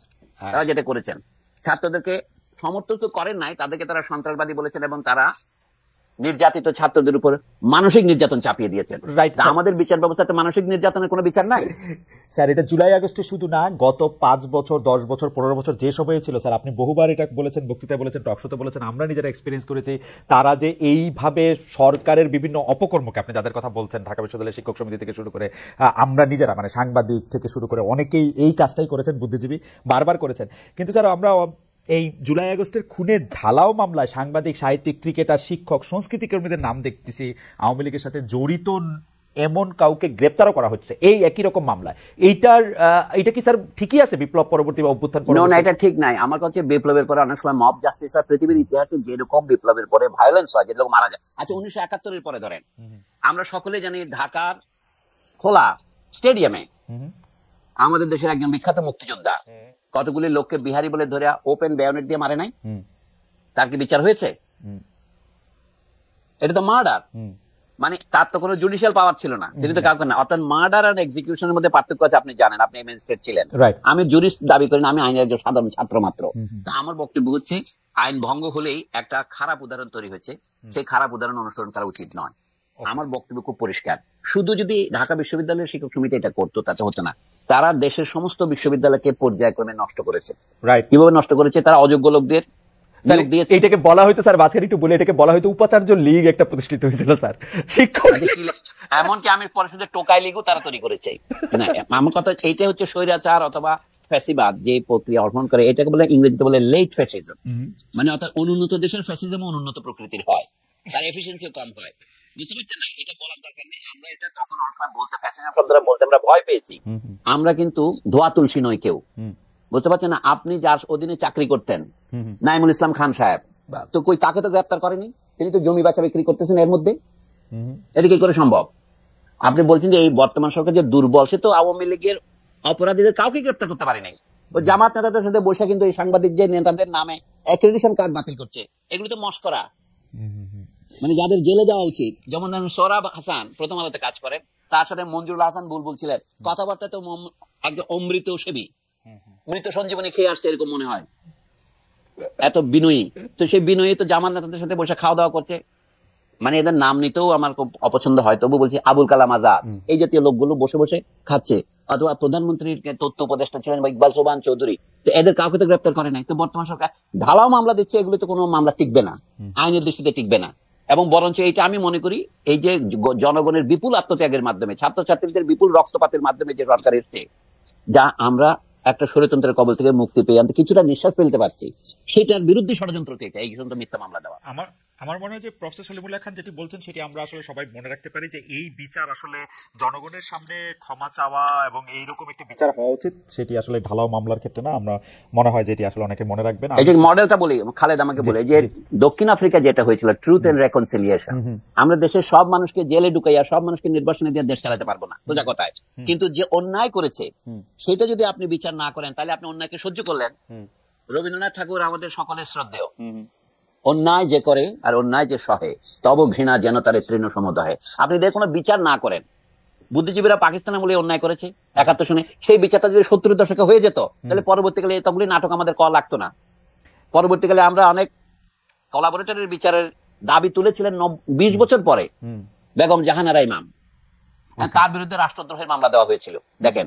কিন্তু তার দাবিটা তখনই গ্রাহ্য হলে দেশে পরবর্তীকালে অনেকগুলি নাটক হতো না, হেফাজতের নাটক, শাহবাগের নাটক। এখন যে শাহবাগী টাবাগে বলতেছে, এগুলি মূল কথা হচ্ছে একটা ঘা যখন পুরনো হয়ে যায় তখন তা পচতে থাকে, এটা পচা শামুকে কাটা পায়ের মতো। আমি বলছি এখনো যদি এই দফায় যদি এরা নিজেরা নিজেদেরকে ক্লিন করে আসে, চীনে যেমন ছিল কনফেশন করে নিতে হয় যে আমি এটা ভুলটা করেছিলাম ভাই, আমি করবো না। আমি শুনেছি আওয়ামী লীগের কোন এক নেতা, মানে প্রথম শ্রেণীর নেতাদের একজন বলে কি আওয়ামী লীগ এখন জনগণের কাছে মাপ চাইতে প্রস্তুত, কিন্তু মাপ তো তাদের নেত্রী চাইতেছে না। মানে চাইলেও আমাদের খুনের অপরাধের কোনো মার্জনা হয় না। যারা খুনের সাথে হত্যার সাথে জড়িত তাদের বিচার ফৌজদারি কাটে হবে। কিন্তু রাজনৈতিক ভাবে আমি মনে করি আওয়ামী লীগ তার বৈধতা, নৈতিক বৈধতা হারিয়েছে। আওয়ামী লীগ বাংলাদেশে আর কোনদিন উঠে দাঁড়াতে পারলে আমি মনে করি যে আমাদের রাজনৈতিক পড়াশোনা যা করেছি সবই বৃথা যাবে। মুসলিম লীগ যেমন বিলুপ্ত হয়ে গেছে, আওয়ামী লীগও বিলুপ্তির পথে, এটা আমি দৃঢ়ভাবে বিশ্বাস করি। আওয়ামী লীগ তো ভিন্ন নামে আসবে, কিন্তু পুরনো আওয়ামী লীগ নিজে নিজেকে বিলুপ্ত করে নাই, বাকশাল করে তাকে আবার ফিরিয়ে দেওয়া হয়েছিল। তো সেটা সে নিজেকে আবার দ্বিতীয় আত্মহত্যা করলো। আপনার মনে পড়ে, আমি বলি আপনার মনে আছে শামসুর রহমানের প্রথম কবিতার বইয়ের নাম কি? প্রথম রৌদ্রকরটিতে প্রথম দ্বিতীয় মৃত্যুর আগে। এই যে আওয়ামী লীগের দ্বিতীয় মৃত্যুর আগে এই প্রথম গান গেয়েছিলেন শেখ হাসিনা। স্যার আপনি যেটা বলছেন যে আমি মানে সাংবাদিক, সাহিত্যিক, ক্রিকেটার, শিক্ষক বা সংস্কৃতি কর্মী যারা সরাসরি হত্যা বা ফৌজদারি অপরাধের সাথে যুক্ত নন, তারা যদি আসলে প্রকাশ্যে মাপ চাওয়ার মতো নিজেদেরকে ক্লিয়ার করে জায়গা আসেন, সেটা কি স্যার সমাজের বা রাষ্ট্রের ব্যবস্থা করা উচিত নাকি নিজেরা করবে? কেমনে করবে স্যার এটা, যদি কেউ এটা? আমি জানি না, আমি তো তাদের একজন। আমি বলছি যে মানুষ যেটা আশা করে যে মানুষ স্বতঃস্ফূর্তভাবে এসে যখন ক্ষমা চায়, আমি যে বাংলাদেশের জনগণের ঐতিহাসিক রেকর্ড হচ্ছে বাংলাদেশের জনগণ প্রতিশোধ পরায়ণ নন। শেখ হাসিনার বিরুদ্ধে যে সমস্ত অভিযোগ আছে তার মধ্যে একটা হচ্ছে তিনি ছিলেন ভয়ানক প্রতিশোধ পরায়ণ। আল্লাহ মালুম সত্য কোনটা আমি জানি না, তবে আমার মনে হয় বাংলাদেশের জনগণ শেখ হাসিনার মতো প্রতিশোধ পরায়ণ নন। শেখ হাসিনার প্রধান সমস্যা হচ্ছে তিনি লেখাপড়া জানতেন না, আমি দুঃখের সাথে বলছি। মানে তিনি ছিলেন এটা প্রমাণ কি, তিনি খালেদা জিয়া ম্যাট্রিক পাস করেছে কি করে নাই এই কথাটা এতবার বলতেন যে তিনি কিভাবে পরীক্ষা পাস করেছেন সেই পরীক্ষা থেকে তাকে জিজ্ঞাসা করে নাই। মানে তিনি যেভাবে কথা বলতেন তাতে তার মধ্যে কোনো প্রজ্ঞা আছে এটা মনে হতো না। এটা অ্যাবসলিউটলি রাইট স্যার। কিন্তু তার আশেপাশে যারা ছিলেন বড় বড় সার্টিফিকেট দাঁড়িয়ে, কারো পিএইচডিও আসে 2টো 1টা 1.5টা, তারাও তো স্যার একই মানে তাকেই মনে করতেন, মানে জানি না, মানে তাহলে ওইটা কেমনে হলো? তারা তো স্যার একটু পড়ালেখা জানতেন, শিক্ষক, সাংবাদিক, বুদ্ধিজীবী, এরা এখন আচ্ছা ধরেন আমার তাদের কথা বাদ দিয়ে আমার যে বন্ধুরা বলছেন বাংলাদেশে আমরা কি কারো প্রজা, আমাকে প্রজাতন্ত্র বলা হয় কেন? প্রজা তো কথাটা হচ্ছে ইংরেজি পাবলিক কথাটার অনুবাদ, রিপাবলিক মানে হচ্ছে থিং অফ দি পাবলিক, মানে বলে জনগণের মাল। রি মানে হচ্ছে ল্যাটিন কথা রেসের সংক্ষিপ্ত ফর্ম হচ্ছে রি। তো এখন সেইটা আমাদের বন্ধুরা যারা শিক্ষিত, একটা পত্রিকার সম্পাদক, বিশ্ববিদ্যালয়ের অধ্যাপক, অবসরপ্রাপ্ত অধ্যাপক, তারা যদি এটা বোঝে না, তাহলে আপনি শেখ হাসিনার চারপাশে যারা ছিলেন তাদেরকে কি অভিযোগ করবেন? না, ঠিকই আছে। এই তো আমাদের গরিব দেশের অধ্যাপকরাও দ্বিতীয় শ্রেণীর অধ্যাপক। প্রথম আলোর ডেইলি স্টার সম্পর্কে যদি একটু বলতেন যে তাদের। আচ্ছা আমি বলি, প্রথম আলোর আপনি একসময় কাজ করেছেন, প্রথম আলোতে আমি কিছুদিন লিখেছি, কিন্তু গত 16 বছরের প্রথম আলো আমার কোনো লেখা ছাপায় নাই। কিন্তু আমি প্রতিশোধ পরায়ণ নই। এই প্রথম আলো এই 2008 সনে আমার শেষ লেখা চেপেছিল, 16 বছর পর এই 2024-এ আমার একটা ইন্টারভিউ তারা প্রকাশ করেছে। আমার কোনো খবরই ছাপতো না, কিন্তু তারপরেও আমি মনে করি প্রথম আলো হচ্ছে আমাদের দেশের যত পত্রিকা আছে একটা ইনস্টিটিউশন হয়ে দাঁড়িয়েছে। তার বিরুদ্ধে যারা আক্রমণ করছে এটা আমি সমর্থন করি না। তাই আমরা সমালোচনা করবো, পত্রিকাকে পত্রিকাকারে সমালোচনা করবো। সে যে সমস্ত ভুল করেছে সে তো নিজে আত্মসমর্পণ করে বলেছে সেগুলো তারা গত সামরিক সরকারের সময় দুই নেত্রীকে সরে যেতেই হবে ইত্যাদি লিখেছিলেন, পরে তিনি তার ভুল উপলব্ধি করেছেন। এখনো তার প্রথম আলো একদম নিখাদ আমি এটা বলছি না, তার মধ্যে অনেক খাদ আছে, কিন্তু একটা পত্রিকাকে মানে আক্রমণ করার জন্য তার সামনে গিয়ে গরু জবাই করতে হবে, এটা আমার মনে হয় সঠিক পন্থা নয়। গরু জিনিসটা একটা ঐতিহাসিক প্রতীকী চরিত্র আছে উপমহাদেশে। ভারতে কোনো মানুষ গরু কোরবানি করলে অথবা গরুর মাংস ট্রেনে পাওয়া গেলে তাকে পিটিয়ে মারা হচ্ছে, এই কাহিনীগুলো খবর হয় নাই। এই সাম্প্রদায়িকতা উস্কানি দেওয়ার মতো একটা প্রতীকী ঘটনা কেন আমরা ঢাকায় ঘটাবো? যারা এই পরামর্শ দিচ্ছেন তারা কি খুব বিবেচনা শক্তির পরিচয় দিচ্ছেন? কিন্তু ঢাকায় তো স্যার গরু জবাই করাটা সাম্প্রদায়িক উস্কানি না, কারণ আমরা এখানে নয়, সেটা নয়। অর্থাৎ প্রথম আলো এবং ডেইলি স্টার ভারতীয় দালাল, ডেইলি স্টারকে দিল্লি স্টার বলা যায়, সুতরাং ভারতীয় দালালদের বিরুদ্ধে গিয়ে আমি গরু জবাই করি তাতে প্রতীকী যে আপদ করবো, শব্দগুলির মধ্যে তো একটা প্রতীকী তাৎপর্য আছে। এটা যারা প্ল্যান করেছেন তারা কিন্তু এটা ভেবে চিন্তাই করেছেন না। কিন্তু স্যার অনেকে আবার বলছে যে প্রথম আলো সম্পাদক বা ডেইলি স্টার সম্পাদক, আপনি ঠিকই বলেছেন স্যার, 2008 সালের পর থেকে আপনার লেখা ছাপে না, আরো অনেকের লেখা ছাপে না, তাদের সাথে কোন রকম মানে সেই প্রসঙ্গে স্যার না যায়, কিন্তু প্রথম আলো বা ডেইলি স্টার এটাকে খুব ওয়েটি হিসাবে নিতে পারতো কিনা, আরেকটা গরু দিতে পারতো কিনা যে এটাও জব করে না। আমার মনে হয় সে অতটা উইকের অবকাশ তাদের নাই। আমি আমার কথাটা বললাম একটা বোঝার জন্য, প্রথম আলোকে সাপোর্ট করার জন্য তার পক্ষে গিয়ে দাঁড়িয়ে একটা স্লোগান দেওয়ার মতো আমার মেজাজ নাই। কিন্তু একই সাথে আমি বলবো কি, যেহেতু আমার সাথে প্রথম আলো ভালো ব্যবহার করেনি, লেখক হিসেবে আমাকে সমাজ থেকে একেবারে প্রথম আলো মুছে দিতে চেয়েছিল। যদি আপনাদের এই টিভি টক শো আর এই ইউটিউব না হতো, আমি হয়তো বাংলাদেশের থেকে চলে যেতাম, মানসিকভাবে চলে গেছিলাম। তবু আমি মনে করি যে এই প্রতিশোধাত্মক ব্যবহার সঠিক নয়। আমাদের দেখতে হবে আমাদের জাতীয় কল্যাণ।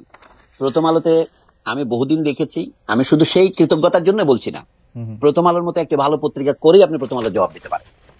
আচ্ছা, তারা কি আনন্দবাজারের বিরুদ্ধে তারা কোনোদিন কিছু বলেছে? আনন্দবাজার যে সমস্ত খবর প্রকাশ করেছে, তসলিমা নাসরিন বলেছে বাংলাদেশে হিন্দুদের উপর অত্যাচার করা হচ্ছে, লিখেছে তসলিমা নাসরিন। তসলিমা নাসরিন কি আনন্দবাজারে প্রকাশিত হয়েছে বাংলাদেশে হিন্দুদের উপর অত্যাচার করা হচ্ছে?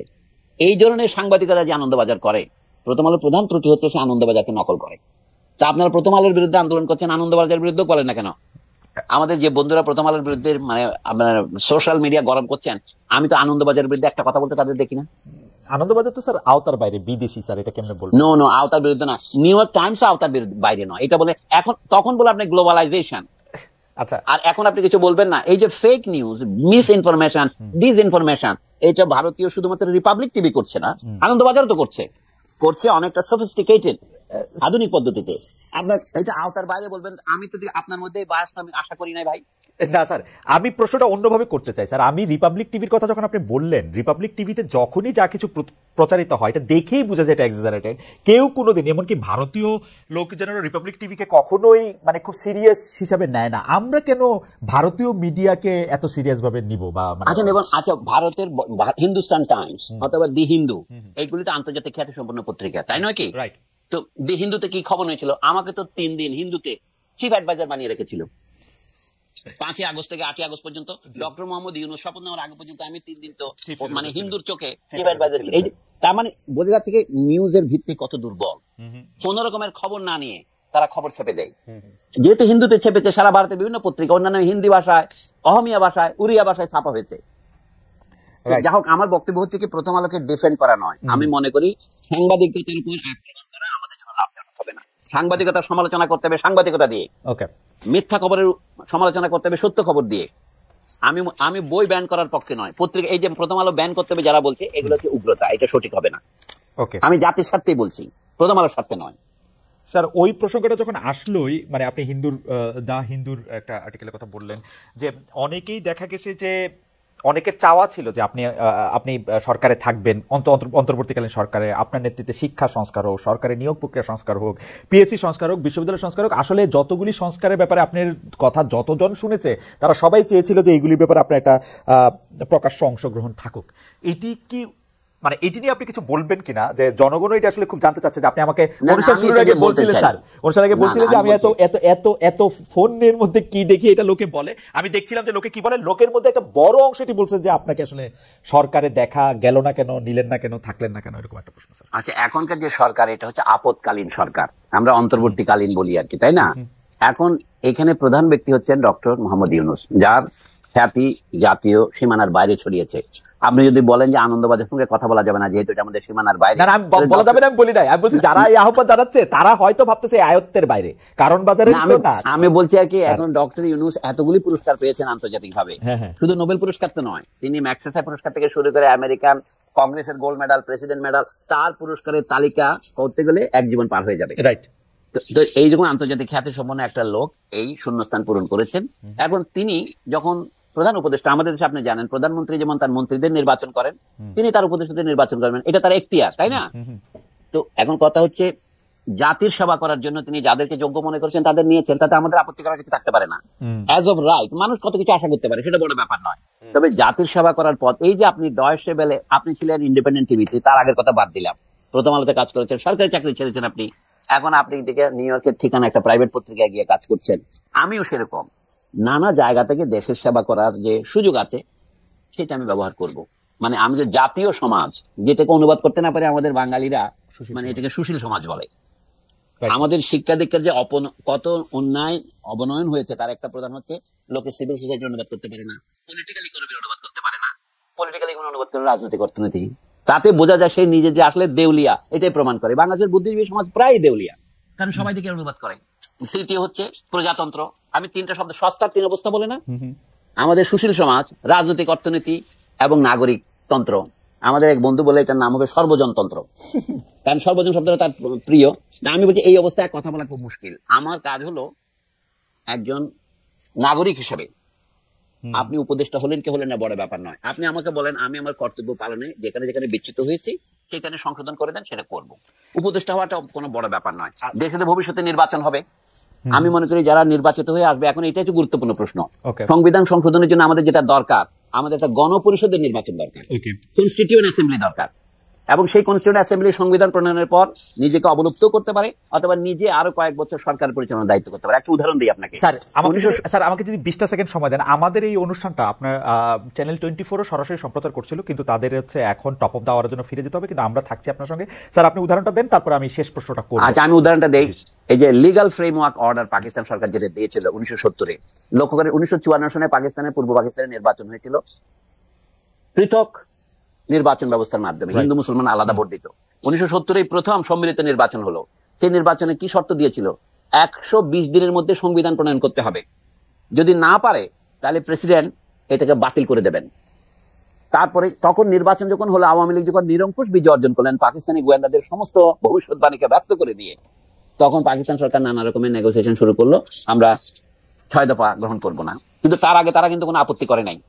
লক্ষ্য করার বিষয়, 6 দফার ভিত্তিতে নির্বাচন হয়েছে, কিন্তু 120 দিনের মধ্যে যদি সংবিধান প্রণয়ন করতে না পারতো আওয়ামী লীগ ধরুন, তাহলে তো এই কনস্টিটিউয়েন্ট অ্যাসেম্বলি বাতিল করে দিত। ওইটা ছিল নির্বাচন, ছিল কনস্টিটিউয়েন্ট অ্যাসেম্বলি নির্বাচন। কিন্তু তাহলে শেখ মুজিব কেন দাবি করলেন আমাকে এখনই পাকিস্তানের প্রধানমন্ত্রীর ক্ষমতা দিতে হবে? মানে যে আমি সেই জন্য বলছি বর্তমানে আমাদের একটা দ্বিধা দেখা দিচ্ছে কবে নির্বাচন হবে। আসলে নির্বাচন হতে হবে, নির্বাচন না হলে বর্তমান সরকার কিন্তু নিয়ন্ত্রণ করতে পারবে না। প্রশ্নটা হচ্ছে নির্বাচনটা কখন হবে, এটা আমরা এখনো জানি না। কিন্তু আরেকটা প্রশ্ন হচ্ছে নির্বাচনটা কোন শর্তে হবে। এই নির্বাচনে যারা নির্বাচিত হয়ে আসবেন তারা সংবিধান প্রণয়ন করবেন। আপনি জানেন 1947 সনের ভারতীয় স্বাধীনতার পর ভারত 3 বছর নিয়েছিল, এত দক্ষ ভারত সরকার 3 বছর নিয়েছিল সংবিধান প্রণয়ন করতে, আর পাকিস্তান 9 বছর নিয়েছিল। কিন্তু 1972 সনে শেখ মুজিবের সরকার 1 বছরের মধ্যে এই সংবিধান প্রণয়ন করেন। কিন্তু দ্রুত করলে একটা কথা আছে না, জাস্টিস হারিড ইজ জাস্টিস বেরিড। অতি তাড়াতাড়ি সংবিধান প্রণয়ন করে তিনি তখন হাততালি দিয়েছিলেন, কিন্তু সংবিধানটা ছিল মারাত্মক ত্রুটিপূর্ণ। তারপরে যে এতগুলি সংশোধনী হলো, কিন্তু সেই মারাত্মক ত্রুটি দূরীভূত হয়নি। এই সংবিধানে শ্রমিকদের ধর্মঘটের অধিকার নাই, এই সংবিধানে বাক স্বাধীনতার উপর নানা রকমের 6 প্রকার নিষেধাজ্ঞা দেওয়া হয়েছে। এই সংবিধান তো গণতান্ত্রিকই না, কাজে সংবিধানকে গণতান্ত্রিক করতে হবে, কিন্তু এটা করবে কে? অথরিটি। এই বর্তমান ইনসারেকশনারি সরকার যদি সংবিধানকে বাতিল ঘোষণা করতো, সামরিক সরকার যেমন করে, তাহলে এক কথা ছিল। যেহেতু তারা বাতিল করেননি, তারা সংবিধানের অধীনে শপথ নিয়েছেন, এখন তাদেরকে অবশ্যই কনস্টিটিউয়েন্ট অ্যাসেম্বলি নির্বাচন দিতে হবে। সেই নির্বাচন একটা পদ্ধতি আছে বাংলাদেশে, তথাকথিত রেফারেন্ডাম দেওয়া। এটা কিন্তু মারাত্মক হবে। রেফারেন্ডাম অনেক দল মানবে না, আমি যতটুকু বুঝতে পারি। বরঞ্চ হবে নির্বাচন দিয়ে, যে এখন যে আমার বন্ধুর কথা বললেন ডক্টর আলী রিয়াজ সাহেব, তার সাথে আমার দেখাও হয়েছে, আমাকে ডেকেছিলেন সাক্ষ্য দেওয়ার জন্য, আমি কথাও বলেছি। তো তাদেরকেও আমি এই পরামর্শ দিয়েছি, সংবিধানটা হবে সংক্ষিপ্ত, সংবিধানে এত কথা থাকে না। এখানে অডিটর এন্ড কন্ট্রোলার জেনারেল, নির্বাচন কমিশনের গঠন, এত কথা সংবিধানে কোথাও থাকে না পৃথিবীতে। এখানে একটা অদ্ভুত ধরনের খিচুড়ি সংবিধান লিখেছে, লোকে প্রশংসা করে। ডক্টর কামাল হোসেন খুব বিরাট সংবিধান বিশেষজ্ঞ, এই সংবিধান বলে তো আমার মনে হয় সংবিধান বিশেষজ্ঞ বলেই মনে হয় না আমার। এবং আনিসুজ্জামানের যে বাংলা, সেটা তো অত্যন্ত জগাখিচুরি বাংলা, ও তো বাংলা ভাষাও আয়ত্ত করেনি। এই কথাতে আমি আর যাচ্ছি না। বাংলাদেশে একটা সহজ বুদ্ধ ভাষায় জনগণের জন্য সবচেয়ে গুরুত্বপূর্ণ যে তিনটা জিনিস, আইনসভা, রাষ্ট্রপতি অথবা প্রধানমন্ত্রীর প্রশাসন এবং বিচার বিভাগ, এই তিনটাই হচ্ছে সংবিধানের মূল অঙ্গ। আর এর প্রথমে থাকবে যে অধিকারগুলো জনগণ কখনোই আত্মসমর্পণ করবে না বা ছেড়ে দেবে না। এই তো সংবিধানের মোট 4টা ভাগ। প্রথম ভাগ হচ্ছে মৌলিক অধিকার, দ্বিতীয় ভাগ হচ্ছে সংবিধান অথবা গঠনতন্ত্র, যার মধ্যে আছে আইনসভার গঠন, মানে সেটা এককক্ষ হবে না দ্বিকক্ষ হবে, কথায় কথায় বললাম, সদস্য সংখ্যা 300 হবে না 400 হবে, এগুলি পুনর্বিবেচনার অবকাশ আছে যেহেতু জনসংখ্যা বাড়ছে। তো আমি বলছি যে সংবিধানের প্রয়োজনীয় সংশোধনীটা কে করবে? এটা করতে পারে একমাত্র গণপরিষদ। গণপরিষদ করা, সেই গণপরিষদের পরে আবারও নির্বাচন হতে পারে, কারণ বছরে 2বার নির্বাচন হতে পারে। গণপরিষদ যখন সংবিধান গঠন করে যাবে তখন ইট উইল ডিসলভ ইটসেলফ, যারা সার্থকভাবে কনস্টিটিউশন তৈরি করবে এবং তারা আবার নির্বাচন দিয়ে আসবে। স্যার, এখানে আমার শেষ প্রশ্ন, সকল বিবেচনাতেই তো বোঝা যাচ্ছে যে অন্তর্বর্তীকালীন সরকার, যাদের আসলে জনগণের ম্যান্ডেট জিজ্ঞেস করলে যারা বলে যে জুলাই গণ অভ্যুত্থানই তাদের ম্যান্ডেট, তাদের তো আসলে সংবিধানটা সংস্কার করার কথা না। গণতান্ত্রিকভাবে নির্বাচিত হয়ে যারা আসবে তারাই সংবিধান সংস্কার করবে, সেটা আপনিও বলছিলেন। এবং প্রয়োজনে না, এটাই প্রয়োজন যে গণপরিষদে সেটিকে জানতে চেয়ে তারপরে সেটি করবে। সেই ক্ষেত্রে এই সরকার আসলে সংবিধান সংস্কারের দায়িত্বটা নিল কেন নিজের হাতে? এবং জিজ্ঞেস করলে তারা খুব ক্ষেপে যায় স্যার। তারা বলে তো জুলাইতে আন্দোলন কি হয়েছে, এক স্বৈরাচারকে বাদ দিয়ে আরেক স্বৈরাচারকে আনার জন্য, তাহলে তো বিএনপিকে আনার জন্য আপনি পাগল হয়ে গেছেন, এগুলি কথাবার্তা শুনতে হয় স্যার। তারা এই সংস্কারে না, আমি এই সমস্ত অনির্ধারিত কথা দিয়ে মন্তব্য করবো না। আমি শুধু দুটো উদাহরণ দিই আপনাকে। পৃথিবীর যে সমস্ত দেশে বড় বড় বিপ্লব হয়েছে, ইংল্যান্ডে হয়েছে, এর আগে নেদারল্যান্ডসে হয়েছে, এরপরে ফ্রান্সে হয়েছে, রাশিয়ায় হয়েছে, চীনে হয়েছে, আর ছোটগুলো বাদ দিচ্ছি আমি। এইগুলিতে হচ্ছে কি, যেমন রাশিয়ার উদাহরণটাই দেন, যেটাকে আমরা বলেছি সমাজতান্ত্রিক বিপ্লব, তার আগে এটা গণতান্ত্রিক বিপ্লব সেখানে হয়েছিল। জারকে যখন ক্ষমতাচ্যুত করা হয় 1917 সালের ফেব্রুয়ারি মাসে, তখন একটা অস্থায়ী সরকার হয়েছিল ক্যারেনস্কি নামক এক ভদ্রলোকের নেতৃত্বে। 8 মাসের মধ্যে অক্টোবর মাসে, রাশিয়ার অক্টোবর মানে আমাদের কাছে নভেম্বর মাসে, আবার বিপ্লবী যারা ক্ষমতা গ্রহণ করেছে তারা কিভাবে সংবিধান প্রণয়ন করেছিল? তখন রাশিয়া, এই যে আমরা সোভিয়েত ইউনিয়ন বলি, সোভিয়েত মানে হচ্ছে পরিষদ। কি সোভিয়েত ছিল? Soviet of workers and soldiers deputies, শ্রমিক প্রতিনিধি এবং সৈনিকদের প্রতিনিধি। বর্তমান সরকারের প্রধান দুর্বলতা হচ্ছে সৈনিকদের সাথে তার কোঅর্ডিনেশনের অভাব। যদি তাদের নিজেদের, যেমন ইরানিরা যেমন বিপ্লব করার পর গোটা সেনাবাহিনীকে কর্তৃত্বে নিয়েছে এবং তারা রেভলিউশনারি গার্ড করেছে, বর্তমান সরকার সেরকম করেনি। এখন তারা যে ক্ষমতা গ্রহণ করেছে এটা বাস্তব সত্য, আমি আগেই বলেছি শূন্যতা পূরণের সরকার এটা। কিন্তু তারপরেও রাষ্ট্র চলতে হতে কতগুলো আইনের মাধ্যমে চলতে হয়। পুরনো আইনগুলো কিন্তু চলছে সব জায়গাতেই। 1972 কি হয়েছিল বাংলাদেশে? প্রেসিডেন্টের একটা অর্ডিন্যান্স দিয়ে বলা হয়েছে লজ কন্টিনিউয়েন্স অর্ডিন্যান্স, অর্ডার, তাই না? আগের ল গুলো চালু থাকবে। এটা ব্রিটিশ আমলের ল গুলো এইভাবেই চালু আছে আমাদের এখানে। তো এই সরকার তো কোনো লকে বাতিল করে নাই, সংবিধানকেও বাতিল করে না। শুধুমাত্র সংবিধানের অধীনে যে নির্বাচন হয়েছিল, সেই নির্বাচন 3টা নির্বাচনে ছিল ভুয়া নির্বাচন, সুতরাং সেই নির্বাচনগুলি ছিল অবৈধ। সেই ক্ষেত্রে আমার মনে দাবি করা উচিত, আমি দুটো কথা বলে শেষ করি, সংবিধানের চেয়ে গুরুত্বপূর্ণ হচ্ছে দেশের যে বিপুল পরিমাণ সম্পদ বিদেশে পাচার হয়েছে সেটা ফিরিয়ে আনা, এবং যে সমস্ত অবৈধ এবং অসম চুক্তি হয়েছে, সেটা হতে পারে ভারতের সাথে, সেটা হতে পারে আমেরিকার সাথে, সেটা হতে পারে চীনের সাথে, সেই সবগুলো বাতিল করার এখতিয়ার বর্তমান সরকারের আছে। যুক্তি কি? হাসিনার আমলের 3টা সরকারি অবৈধ ছিল, এমনকি 2009 সালের নির্বাচন বৈধ কিনা এই বিষয়ে আমার সন্দেহ আছে। 14, 18, 24 নির্বাচন তো স্পষ্টতই অবৈধ। কাজে অবৈধ সরকারের অধীনে যে সমস্ত আইন হয়ে গেছে সেগুলি বাতিল করতে পারবে না, মানে যে সমস্ত কাজ বাস্তবায়িত হয়ে গেছে এগুলি ফেথ অ্যাকমপ্লিশড অ্যাক্ট। কিন্তু যেগুলো আছে সেই টাকা ফেরত আনা উচিত। যদি আপনি এটা না পারেন, জনগণের মধ্যে যদি সেই টাকা ফেরত দিতে না পারেন, অন্তত দেশের শীর্ষ যে সমস্ত ব্যবসায়ী কোম্পানি ভুয়া কোম্পানি করে লোন নিয়ে দেশকে ধ্বংস করেছে, তাদের অন্যান্য ব্যবসার থেকে টাকাটা তুলে এই ব্যাংকে যেগুলি ক্ষতিগ্রস্ত তাদের ফেরত দিতে হবে। যদি অর্থনৈতিক ক্ষেত্রে বর্তমান সরকার কি করছে আমরা জানি না প্রকৃত প্রস্তাবে, এটা হচ্ছে প্রধান দুর্বলতা। আপনি সংবিধান নিয়ে বলছেন তার কর্তৃত্ব আছে কিনা? সংবিধান না যতদিন না থাকে ততদিন অর্ডিন্যান্স বলে দেশ চালানো যায়। এবং তারপরে সংবিধান যদি পূর্ণাঙ্গ সংবিধান করতে চায়, এই সরকার সংবিধান ঘোষণা করতে পারে। যেমন আইয়ুব খানের সরকার কিভাবে সংবিধান ঘোষণা করেছিল 1962 সালে, তারা 56 সনের সংবিধানকে বাতিল করেছিল। তখন বিশ্বের বড় বড় হান্স ক্যালসেন প্রভৃতি বড় বড় পণ্ডিতদের ধরে এনে বলেছিলেন যদি আইয়ুব খানের বিরুদ্ধে কেউ বিদ্রোহ না করে তাহলে তার এটা বৈধ। আমি যে বর্তমান সরকার যদি নতুন কোন সংবিধান প্রবর্তন করে যে জনগণ তার বিরুদ্ধে বিদ্রোহ না করে তাহলে এটা বৈধ হয়ে যাবে। মানে বৈধতার দুটো পথ আছে, একটা হচ্ছে হ্যাঁ বাচক, একটা হলো না বাচক। কেউ যদি না বলে অর্থাৎ ডবল না হলে হ্যাঁ হয়ে যায়, এই আর কি। আপনি এটা আইন করলেন, কেউ এটাকে না বললেন, এটা আইন হয়ে যাবে। স্যার আমাদের আসলে নির্ধারিত সময় শেষ, কিন্তু যেহেতু দর্শকদের মধ্যে অনেকেই অনেক আপনাকে আরেকটু বেশি শুনতে চান, আমরা স্যার আপনাকে আর 1-2 মিনিট একটু নিব স্যার। সেটি হচ্ছে যে এই সরকার তো একটি শূন্যতার মধ্যে ক্ষমতা এসেছে এবং তাদের নানা ধরনের জঞ্জাল, প্রতিষ্ঠানগুলি ধ্বংস করা হয়েছে, সেগুলি এই সবগুলি সংবিধানের মধ্যে আইসা পড়লো কেন? মানে কি এজ ইফ আমরা যদি একটা অন্যরকম সংবিধান হতো, শেখ হাসিনা কম ফেসিস্ট হতেন, বা আমাদের যদি আমেরিকার সংবিধানের মতো একটা সংবিধান থাকতো, সেটিকে শেখ হাসিনা কে একনায়কতন্ত্র হওয়ার পথে বাধা থাকতো। সংবিধানটার উপরে আইসা পড়লো কেন এই মানে এই লড়াইটা?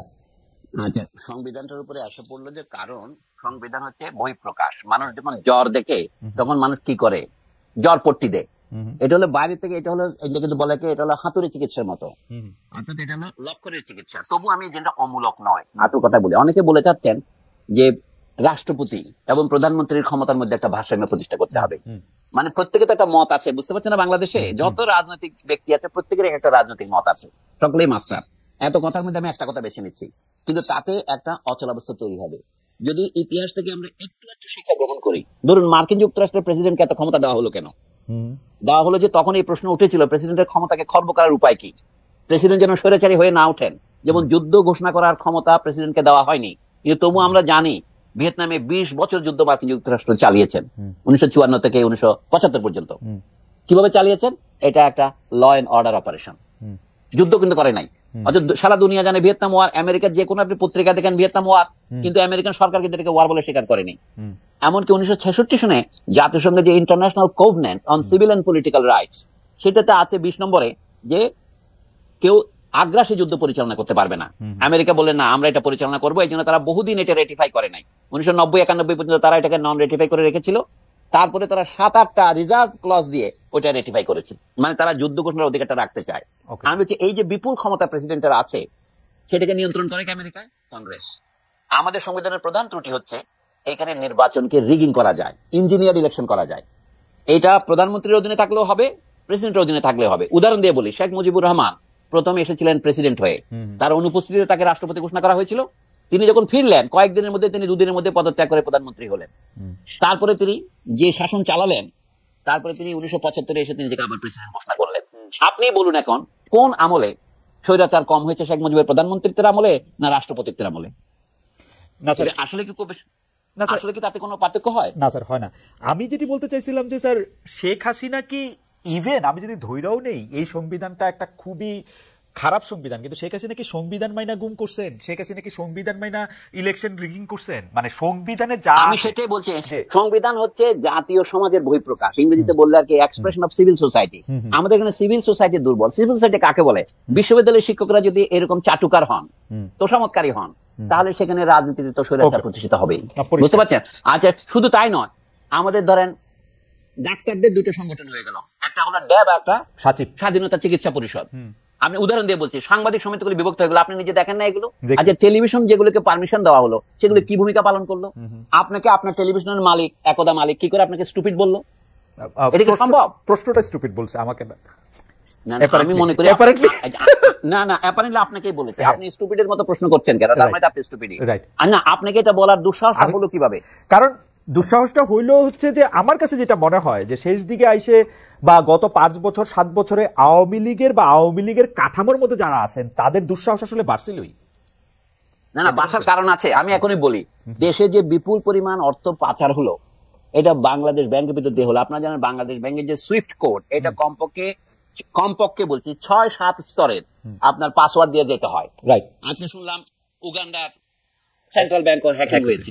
তার মানে এটা দুর্বল দেশে এটা হয় আমাদের, কিন্তু আমাদের দেশ তো উগান্ডার মতো তো দুর্বল দেশ না।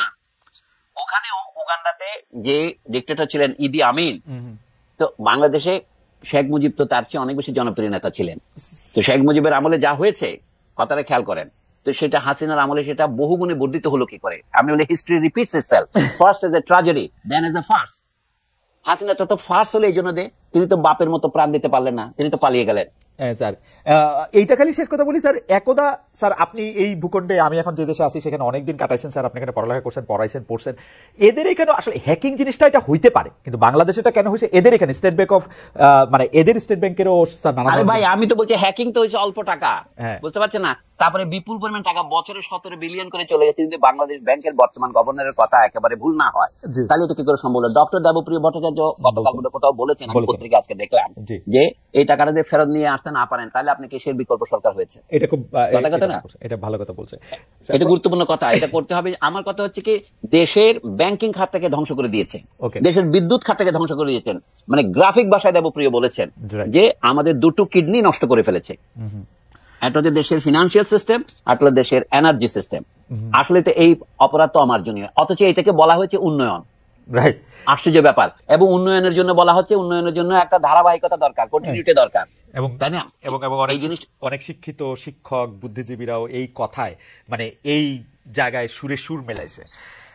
তোষামধ্যে কি প্রকারে যায়, বাংলাদেশ ব্যাংকের এককালীন গভর্নর ডক্টর আতিউর রহমান, তিনি একা বঙ্গবন্ধুর উপর 180টা বই লিখেছেন। সত্যি নাকি স্যার? 180টা 180টা বই লিখেছেন তিনি। তারপরে গত 3 বছরে লিখেছেন, অর্থাৎ বাংলাদেশ ব্যাংকের গভর্নর পদ হারানোর পর একা 21টা না 23টা বই লিখে তিনি ঢাকা বিশ্ববিদ্যালয়ে এমেরিটাস প্রফেসর হওয়া উপলক্ষে তৎকালীন ভাইস চ্যান্সেলর ডক্টর আখতারুজ্জামান বা তারপরে কে যেন হয়েছিল, মাকসুদ কামাল, তার কাছে উপহার দিতে গেছেন।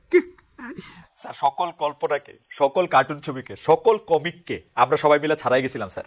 একজন এবং এতগুলি বই তিনি বঙ্গবন্ধু সম্পর্কে লিখলেন, যে বঙ্গবন্ধু সম্পর্কে এমন কি লেখার আছে যে বাংলাদেশ ব্যাংকের গভর্নরশিপ ছাড়ার পরে তিনি এতগুলি বই লিখেছেন, আবার সেগুলি বহন করে নিয়ে গিয়ে উপহার দিচ্ছেন। অর্থাৎ একটা দেশের অধঃপতন কোন পর্যায়ে গেলে এটা হতে পারে, স্যার একটা উদাহরণ মাত্র এটা। জি স্যার, বই, কবিতা, গান। প্রফেসর সলিমুল্লাহ খান, আপনাকে অনেক ধন্যবাদ। আমরা 1 ঘন্টার কথা বলে স্যার আপনার সঙ্গে সংযুক্ত হয়েছিলাম, অলরেডি 1 ঘন্টা পরে আরো 10 মিনিট পেরিয়ে গেছে। স্যার আমাদেরকে ক্ষমা করবেন দীর্ঘ সময় আপনাকে আটকে রাখার জন্য। তবে দর্শকরা এখনো আপনাকে শুনতে চাইছেন, আমরা আপনাকে আজ আর বিরক্ত করবো না, অন্য সময় নিশ্চয়ই আমরা থাকবো। আপনাকে শুধু জানিয়ে রাখি, একসাথে 15,000 দর্শক আমাদের সাথে ছিলেন প্রায় পুরোটা সময়। অনলাইনে এটা একটা বড় নাম্বারই আসলে। আপনাকে অনেক ধন্যবাদ।